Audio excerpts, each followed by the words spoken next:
कुरुक्षेत्र का मैदान युद्ध की गर्जना से गूंज रहा था। दोनों ओर से हजारों योद्धा अपने हथियारों के साथ युद्ध के लिए तैयार खड़े थे। हवा में तीरों की सनसनाहट, रथों की गड़गड़ाहट और शंखों की आवाज सुनाई दे रही थी।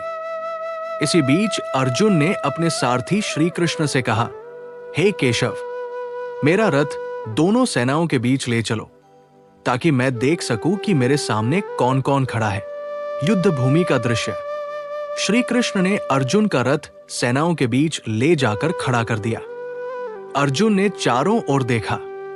वहां उनके अपने ही प्रियजन खड़े थे। सामने भीष्म पितामह थे, जिन्होंने बचपन में उन्हें गोद में खिलाया था। उनके गुरु द्रोणाचार्य थे, जिन्होंने उन्हें धनुर्विद्या सिखाई थी। उनके अपने चचेरे भाई, मामा, दोस्त और रिश्तेदार सभी शस्त्रों के साथ तैयार थे। अर्जुन का हृदय भारी हो गया। उन्होंने अपने हाथ में पकड़ा धनुष नीचे गिरा दिया और श्री कृष्ण से कहा, हे माधव, मेरे शरीर में कंपन हो रहा है, मेरा गला सूख रहा है, मेरे हाथ पैर कांप रहे हैं। मैं इन अपनों के विरुद्ध युद्ध कैसे कर सकता हूं? अर्जुन का मोह और द्वंद्व। अर्जुन के मन में एक गहरी दुविधा पैदा हो गई। उन्होंने श्री कृष्ण से कहा, हे गोविंद, यदि मैंने अपने बंधु बांधवों का वध किया तो हमारा कुल नष्ट हो जाएगा। यदि वंश खत्म हो गया तो धर्म का पालन कौन करेगा? जब धर्म नष्ट हो जाएगा तब समाज में अधर्म बढ़ेगा।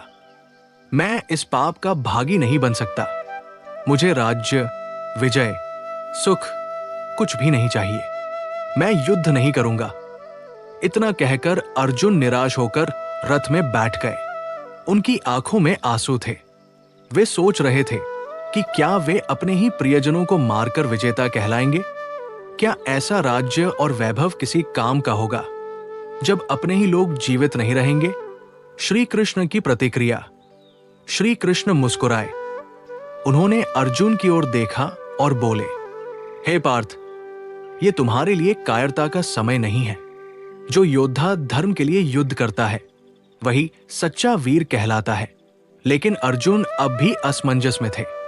उन्होंने श्री कृष्ण से कहा, हे केशव, मैं कुछ भी समझ नहीं पा रहा हूं। मैं आपका शिष्य बनकर आपसे मार्गदर्शन मांगता हूं। कृपया मुझे सही राह दिखाइए। श्री कृष्ण ने अर्जुन की ओर देखा। उनकी आंखों में करुणा और ज्ञान का प्रकाश था। यह क्षण गीता के दिव्य उपदेश की शुरुआत थी। अर्जुन के संशय को दूर करने के लिए श्री कृष्ण उन्हें कर्म, धर्म और योग का महान ज्ञान देने वाले थे। शिक्षा।